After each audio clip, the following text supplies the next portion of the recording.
Second day in Guimaras.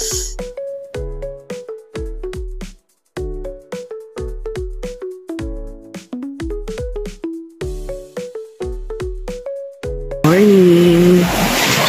So it's 5:38 in the morning and we are here in Guimaras at Raymond's Beach Resort. Yan, kasama ko sa Ate Grace. Ito lang kami and we're planning na mag-island hopping today. So hanggang tomorrow pa kami dito. Ayan si Ate Grace. Ate Grace! Good morning!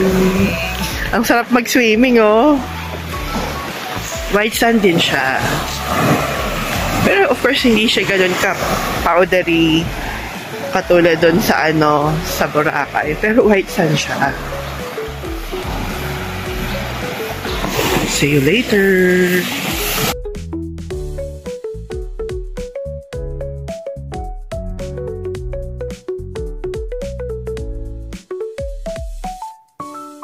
We're staying at Raymond's Beach Resort. So, ayan, kung makikita nyo, maraming naglilinis. The staffs are very friendly. And talagang okay yung lugar. And hindi siya masyadong matao nung nagpunta kami. Then, ayan yung kanilang restaurant. So, pwede kayong kumain ng mga meals nyo doon. Then, pupunta tayo doon sa aming room sa second floor.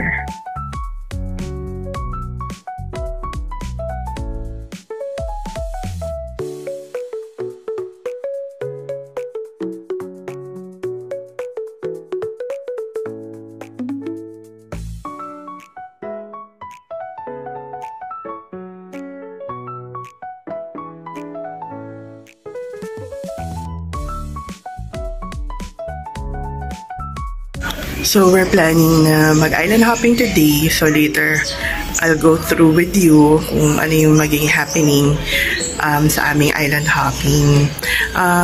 Actually, may problem yung teeth ko, so baka hindi ako masyado mag-swimming. Pero mag-enjoy lang ako and sightseeing.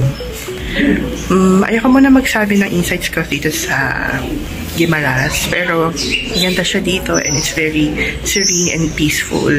Unlike din sa ibang mga napupuntahan ko na beach resort na sobrang overcrowded, dito hindi. Ayan, so we're staying here at room 205. Ayan, mag-room tour tayo. Meron kami dalawang bed. Si Ate Grace. Ito na sila. Prepare na akong mag-swimming. Ito. Then may aircon. And may pa-mirror. Ito yung saying, sorry magulo. Then may, ito na.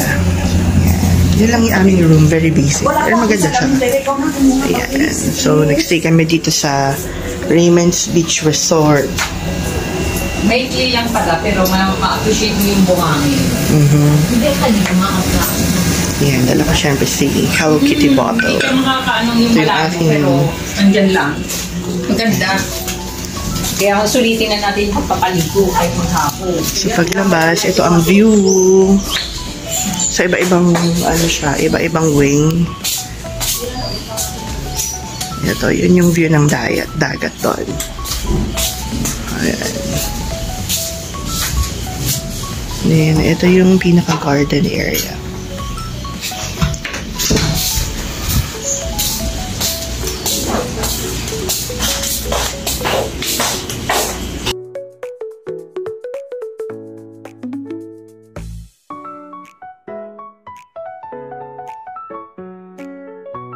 Ayan, it's our second day here.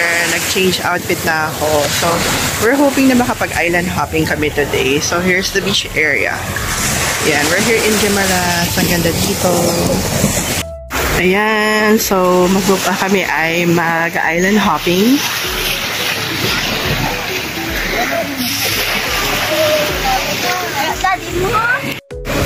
Hi, mag-island hopping na kami here in Guimaras. Thank you so much for the good weather. Ito na yung aming boat for island hopping. It's good kasi malaki. Yan, Ito yung aming spiritual family. I'm so thankful to them kasi na-invite ako here sa Guimaras trip.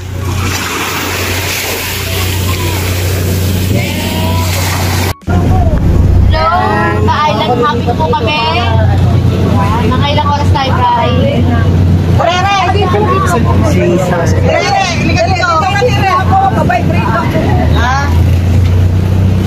Kami, sumakay po kami ng bangka. Grabe, tapos hindi ko kukuhanin yung cellphone ko. Ito kayo.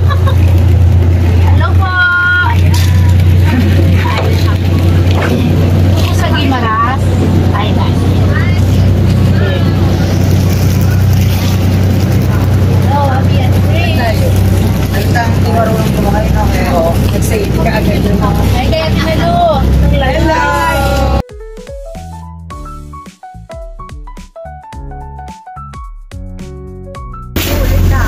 There's Lava Jam.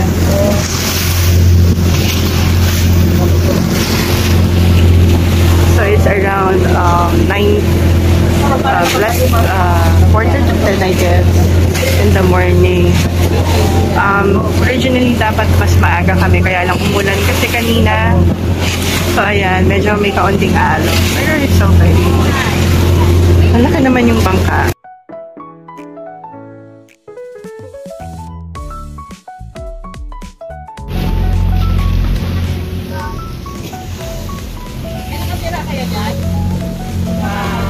Babantay po pala yan po yung bahay na yan, ma'am. Bali, pinaparintahan po yan for overnight po.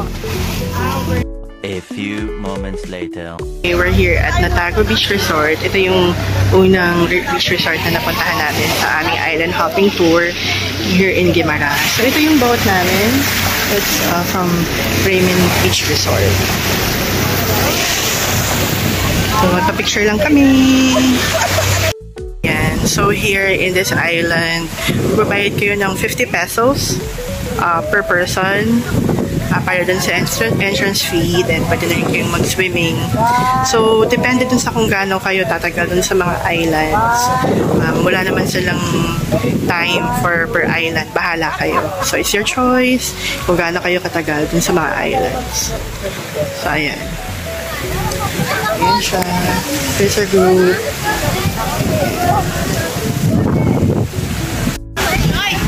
So, yung sand niya is ganyan siya, puti. Tapos umulan kasi kanina, so ganyan yung outcome pag umulan. So, syempre, basa na yung sand. Ayan. And then, ayan. Siya.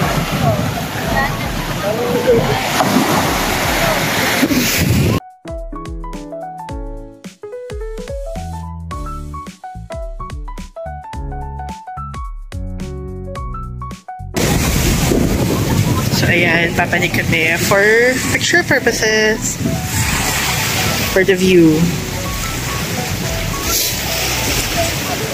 Ayan, so we can go there.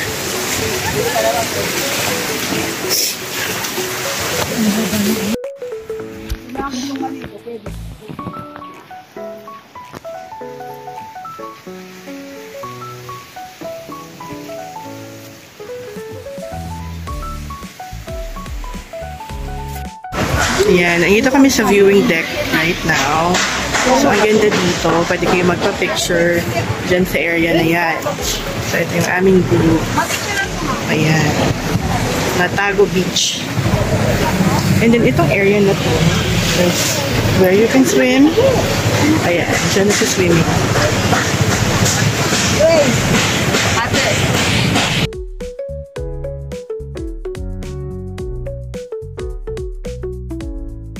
So, example, meron din dito na mabibilan doon sa island. So, kaya, bubili kami ng water.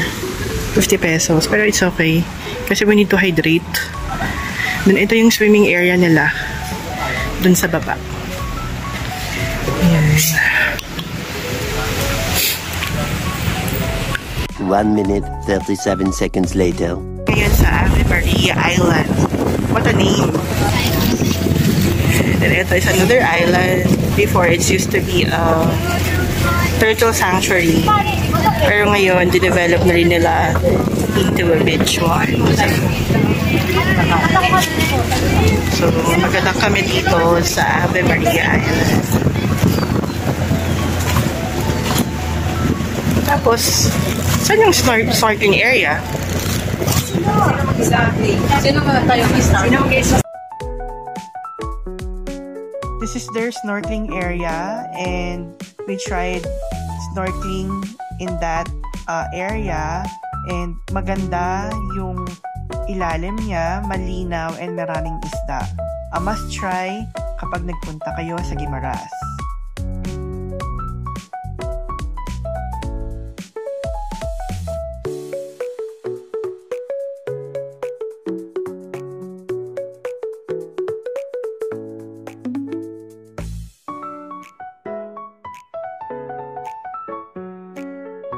And so we're here dun sa pinaka-floating cottage. So pwede kayong mag-cliff diving dito sa area na to. Ayan, may slides and everything. Asan free dive? Yung kabila. So ayan. Dive na kayo. Hindi yung yung may sa bundok mismo na sa taas. Saan yung free diving? Ako kasi sa... May picture ka tayo. Dito lang tayo. Dito lang tayo. Wala pa. Ayan, so ito yung floating cottage. Pwede kayo dyan mag-slides and ayun, may magkaganyan. Here.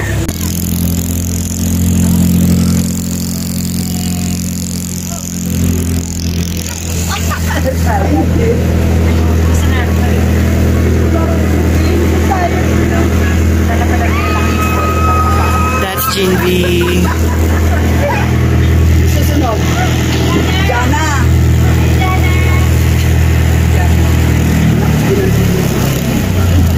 Lahat. May nagtuturo eh. Tinuturuan mo na sa taas. Kung paano. Ano kahangin namin? Yan, nakaganyan yung to. Oo, ganun dapat nakapoon. Di pa man lang nakaano eh. Umano na. So dahil hindi naman ako masyadong adventurous, nagstay na lang ako kami doon sa boat.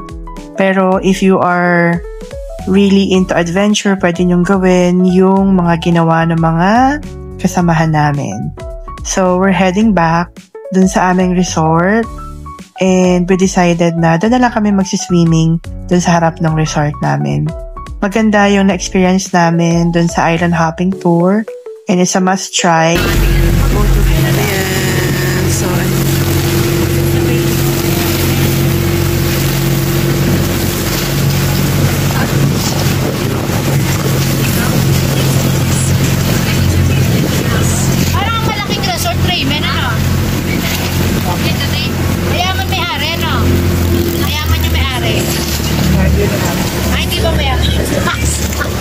Yung kabila, malaki yung alubihon po yan. Mas malaki yung Yeah, yung alubihon. Ito ang cute ate, no? Yung pinaka-facade, ang ganda. front nitong isa.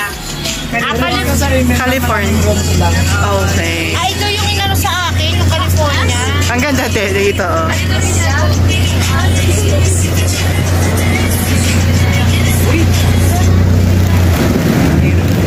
May kasing level pala si Ate Grace dito. 346 minutes later.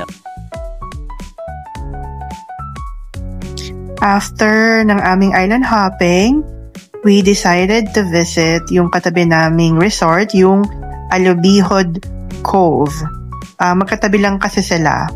And meron kasi doon na kilalang restaurant. It's called Hanol Restaurant. So we tried to visit that restaurant.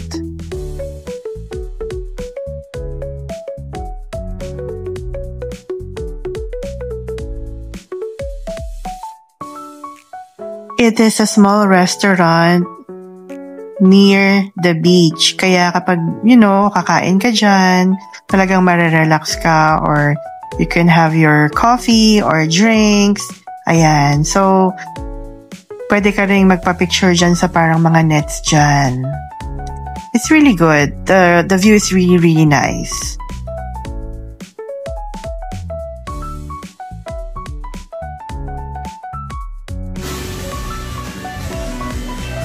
One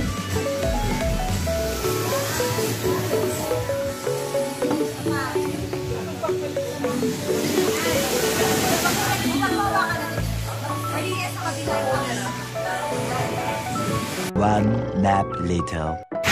Hi, good morning. So, it's our third day here in Guimaras. So, ayan. Ang ganda pa rin siya. Flip ko lang yung camera. Yan. So, maganda dito. So, tabi-tabi yung mga resorts. Ayan. Pakita ko lang.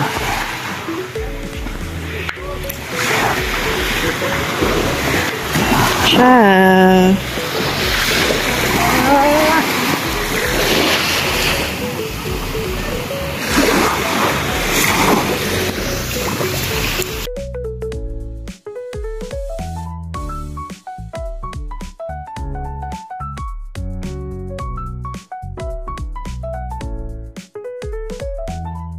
One minute, 37 seconds later.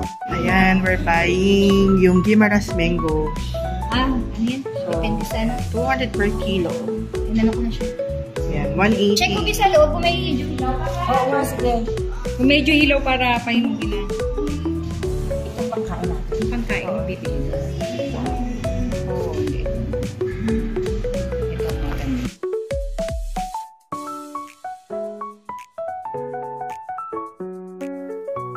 Guimaras mangoes are so sweet. The best!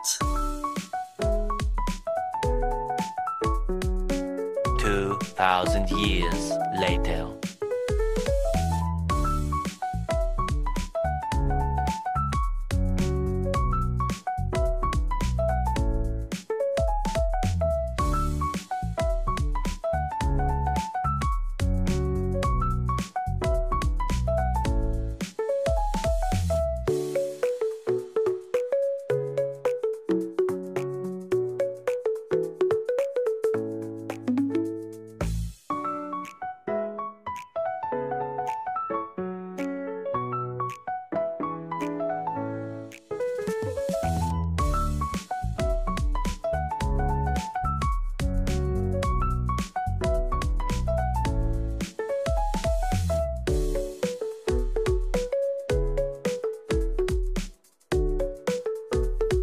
Visited the town proper for more Guimaras mangoes.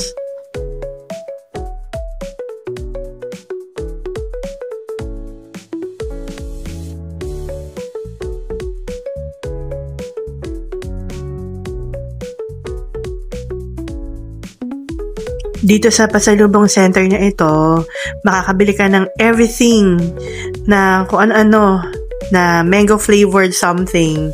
As in everything. Mango rum, biscuits, candies, jams, and everything kung ano-ano pa. Hi everyone. So we're here at the Pasalubong Center. Here's the Guimaras mango. Ganda niya, diba? So ayan. We're buying pasalubong. And then I'm buying yung mango shake. Super cheap day.